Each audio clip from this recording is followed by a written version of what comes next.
How do you maintain confidence no matter what hockey throws at you? How do you continue to believe in yourself when you go through adversity, when tough stuff hits, when your coach sits you, you get scratched, you make a bad play, you, for example, get benched for a couple shifts? How do you maintain confidence no matter what gets thrown your way? That's what I want to break down in this video. This video is specifically for high-level junior players, college players, and if you're younger, you can obviously watch this. You will learn a lot. But I'm making this with the intent of this being for high-level players because I want this to be something that players actually have access to.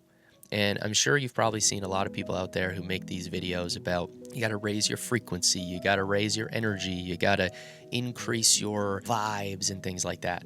But I want to make this actually practical for you so that you can understand how to actually maintain belief in yourself and become what I'm going to break down really, and this is really the key, is how to become mentally tough. And so this is the most important piece to really pull away. This is what we're going to talk about. And the core summary of what we're going to cover today is that ultimately, if you want to be able to maintain confidence through difficult stuff, what you actually need to do is develop mental toughness. So you can skip the rest of the video if you want, and you can just simply say, okay, I got to learn how to build mental toughness. Now, if you want to actually learn how to do that, that's where we're going to break down. And so when it comes to mental toughness, the key is to understand that mental toughness is not about feeling nothing. It's not about removing all feeling from the equation. What mental toughness actually is it's staying on the path while you're under pressure. And so another way to think of this as in terms of this idea of staying on the path is staying confident. It's continuing to believe in who you are, what you're capable of, having that deep trust and belief in yourself while you go through whatever you're going through. Because ultimately, who really cares if you have confidence if you just get pissed off at yourself the second that, something goes wrong, or you start blaming the world, or you say everything's falling apart the second that anything deviates from the way you want it to be? Like, is that even really confidence? And so ultimately, to me, mental toughness is the ability to say, okay, well, can I actually bring myself back to that confident place very quickly, right? And then it allows me to be somebody who can maintain confidence consistently. And so that's what it is. It's fast recovery plus committing again, recommitting to who you are as a player. That's what you're actually going to understand by the end of this video. And so the core ideas we're really going to talk about is, okay, adversity is going to hit at some point. It's very important to realize that. Like, adversity is going to hit you. But the real question is, how easily does it knock you off? That really matters. It's about how hard do you actually crash, right? So how hard do you actually kind of fall off when you do fall off, and you do, again, like get very frustrated after a mistake, or your coach sits you, like how much does that affect you? And then how quickly do you return? And then the other question is whether you come back worse, right? So if something bad happens to you, are you worse, or does it actually make you better? And the best hockey players in the entire world, like look at like a Sidney Crosby, a McDavid, a Barkov, or whoever you want to look at the high levels. And you can also look at other sports too. What they're able to do is they're not just able to deal with adversity and say, oh, I'm going to stick with it and I'm not going to fall too far off. No, it's when something difficult happens, they actually end up becoming better and stronger, and they improve because of it. And so that's the key piece to really understand. And so here's the wrong definition of mental toughness, and here's the wrong definition of thinking what confidence really is. You are never going to get emotional. That's what some people think. Oh, you're never going to get rattled. That's a mentally tough person never gets rattled. A mentally tough person never feels pressure, never gets nervous, never doubts themselves. That's bullshit. The best players absolutely have these feelings, but the thing is they deal with them in a different way than other players do. So the right definition of mental toughness and the ability to maintain confidence is you do feel emotion, but you do not obey that emotion. So just because you feel tired or you feel frustrated, you don't let it actually stop you from doing the things you know you need to do. And what you're able to do is then choose, you can say goal-aligned behavior, or a dumbed-down way to say that is you choose to act the way you want to act, to do what you want to do. That's what it means to be mentally tough, is that no matter what you feel, no matter what's going on, you keep acting the way you want to act. And that is a powerful, powerful skill for maintaining confidence. And so the way you want to think of this is something I call the path model.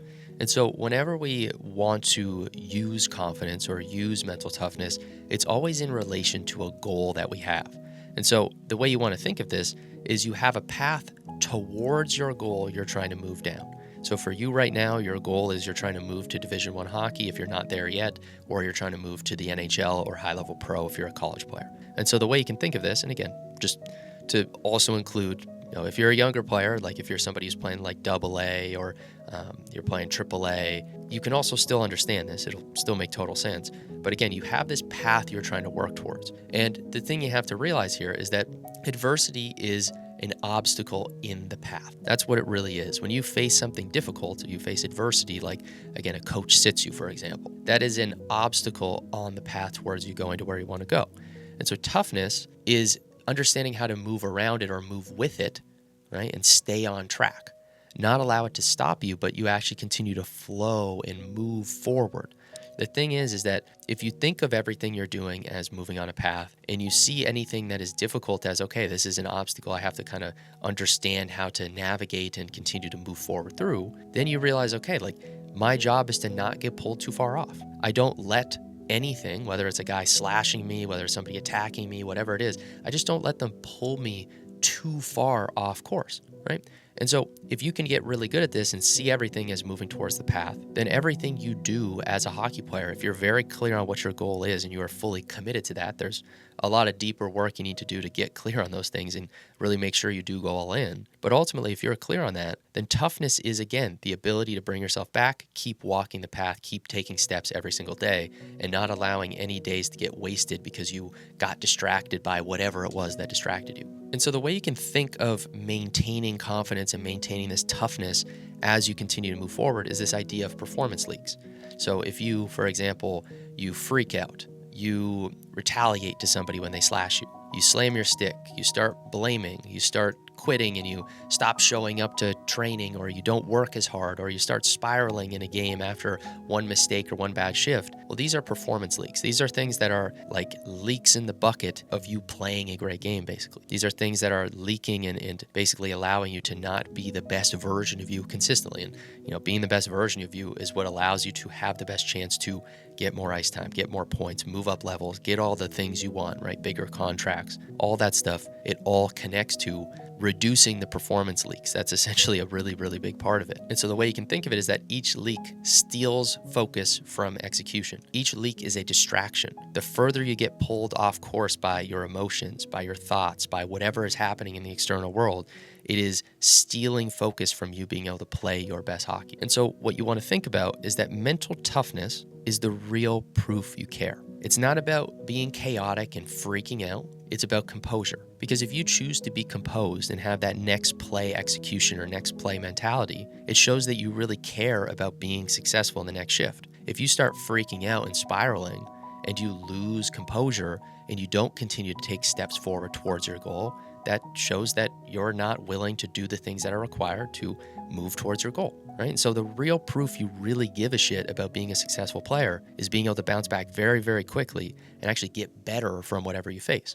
And so mental toughness fundamentally comes down to 4 trainable skills. These 4 skills are what are going to allow you to maintain confidence through whatever you go through. And so these 4 skills are tolerance, they're fortitude, they're resilience, and they are adaptability. And so tolerance is basically the fuse you have under stress. So how much can you absorb before you lose composure? So the first goal with mental toughness and being able to maintain confidence is, can I tolerate whatever's going on? Can I just continue to push through and not feel any emotion at all? That's the ideal, right? If you could just theoretically just never get distracted, never let your phone pull you away, never let stress pull you away, never retaliate, never lose that intensity and just play your best all the time, tolerance would be ideal. So you do want to improve this over time, and this is a skill you want to continue to think about. And we're not going to get in depth about how to actually improve it specifically, but the core mentality around this is saying, okay, am I somebody who struggles with tolerance? Do I struggle to have that fuse? Right? If you think about it, like if you have like a sibling who bugs you and maybe they poke you, can you just allow them to do whatever they do and you're just like, all right, whatever, it doesn't affect me? Or they poke you one time and you're like, and you freak out and punch them and now you get in trouble, right? Like if you're a kid, you'd understand that, that's probably happened if you have a brother or sister, right? So that's tolerance. You need to have tolerance as best you can, but naturally, fortitude becomes the next skill. So this is the crash depth after you get triggered. So You can think of tolerance like getting rid of the trigger completely, but fortitude is that you don't go too far when you do get triggered. When you do start to notice you spiral a little bit, you stop yourself very quickly. And so what this means is that you don't go too far when your performance does drop. You just come back pretty quick because you actually stop yourself, you catch it. And so a really big skill with this is really meditation and learning how to actually catch when your mind gets distracted, when you feel emotions, being able to notice them right away. This is extremely, extremely powerful. So you have to continue to think about, how can I continue to develop this fortitude piece of being able to stop downward spirals? Then you have resilience. Resilience is, can I bounce back quickly? It's your bounce back speed. So how quickly do you return to your standard when something goes wrong? If you freak out after getting benched and now the rest of the game you fall apart, or even worse, it leads to you playing worse for many games in a row, well, that means you lack resilience. You're just not very good at it, which is fine, right? Like, it is what it is, but you have to realize that this is a skill you now need to develop. Then you have adaptability. Adaptability is what happens after. What is your post-adversity trajectory? Do you get worse, right? Does something bad happen and then you actually get permanently worse from it? Do you stay the same? Do you just go back to normal and nothing changes? Or are you an elite mental player and you're somebody who gets better after, you get physically hit, someone slashes you, whatever it is? Do you channel that emotion and turn it into you being able to play better? When a coach sits you, do you use it as motivation or does it break you down? This is a very key thing to understand because it shows what you need to work on within the mental toughness 4 skill pillars. Now, it's super important to realize that toughness is a spectrum. Everyone has a strong or weak zone within it. Everybody has areas where they're better and worse. And so you want to look back at those 4 areas and ask yourself, what could I improve on?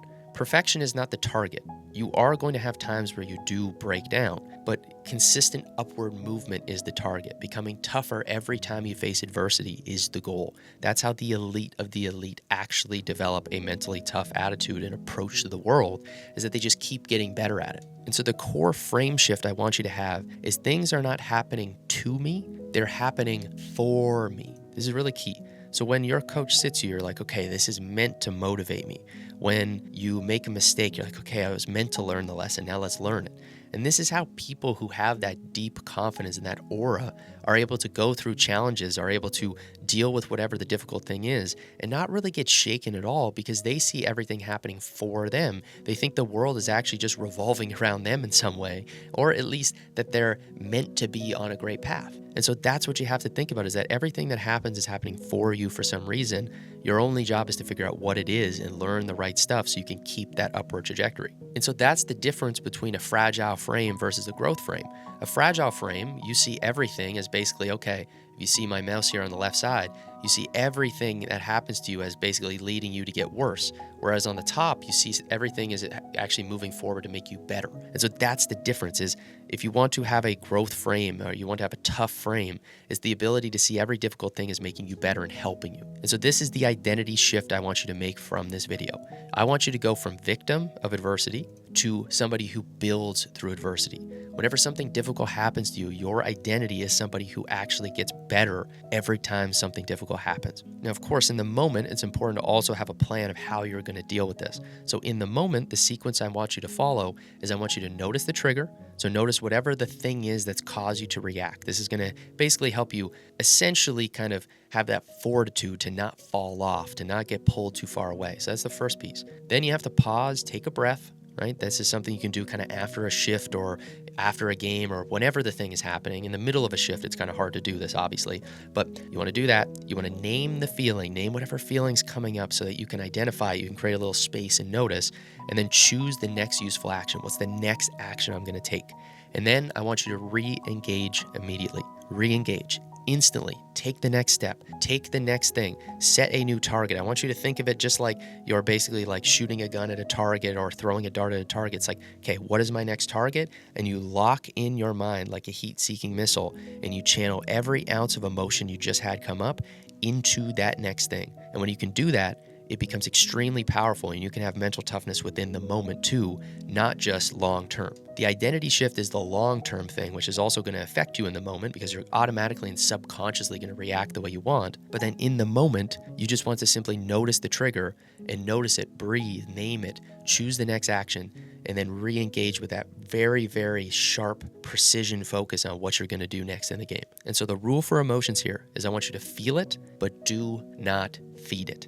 Do not get caught up in it. Do not allow emotions to dictate how you behave. Emotions are something you can use, channel at the next target, but that's it. And so here's the prompt you can use whenever something difficult happens. This is what I want you to instantly do in your head. I want you to say, will this moment build me or will it break me? I want you to ask yourself that question anytime something difficult happens. And then I want you to also ask immediately after, how can this make me better right now? How can I use this in the moment to make me more motivated, more intense, whatever I need? How can I use this to make me better in the long run? This is the key. You got to ask yourself this. And so your new hockey standard is that the best athletes, and you are the best athlete, master the ability to make the next play. They know that mood can vary, but standards have to stay stable. You stick with the actions you know lead to success. And so here are some repeatable one-liners that you can say to yourself repeatedly anytime you face difficult stuff. These are mantras you essentially want to think in your head. If you want to maintain this kind of confidence and this kind of aura, you want to be constantly thinking mental toughness is emotional control in service of a goal. It's being able to maintain emotional control, knowing that keeping your emotions intact, channeling your emotions and using them to drive you forward is what means you care about the goal. Again, fast recovery beats dramatic reactions. Recover quickly. Do not react super intensely. Just simply use it and move forward. And realize that your toughness is measured by trajectory, not mood. It's what do you do? How do you get better after a difficult thing? It's not about how you feel necessarily, right? It's not about, oh, I'm in a bad mood today. It's what do I do? How did I get better from whatever adversity hit? And again, biggest thing is adversity is either a detour, right? So it's either a detour that, you can see as a big problem, or you can see it as a training stimulus. You can see it as an opportunity to get better, to improve, and to become a better version of yourself. The key is you have to choose how you frame it, how you see it. And if you continue to see adversity as an opportunity to stimulate your brain, basically, to get better, to get tougher, then you will become somebody who continues to get more and more unstoppable over time. And so that is how you maintain confidence no matter what hockey throws at you. If you enjoyed this, if you're interested, there's some free training below where you can actually learn more about the other aspects of the mental game. If you want to learn about how to actually work with me and our team, then you can also click the second link. You can check out what it looks like and what we do. You can fill out an application. We work with a very select set of high-level players. If you're a AAA player, if you're a prep, if you're junior, college, or pro, we look at what you're doing, we look at what you need, and we'll be honest with you and basically break down what we think the next steps are. So appreciate you watching this. Hope you enjoyed, and I will talk to you very soon. Have a great day.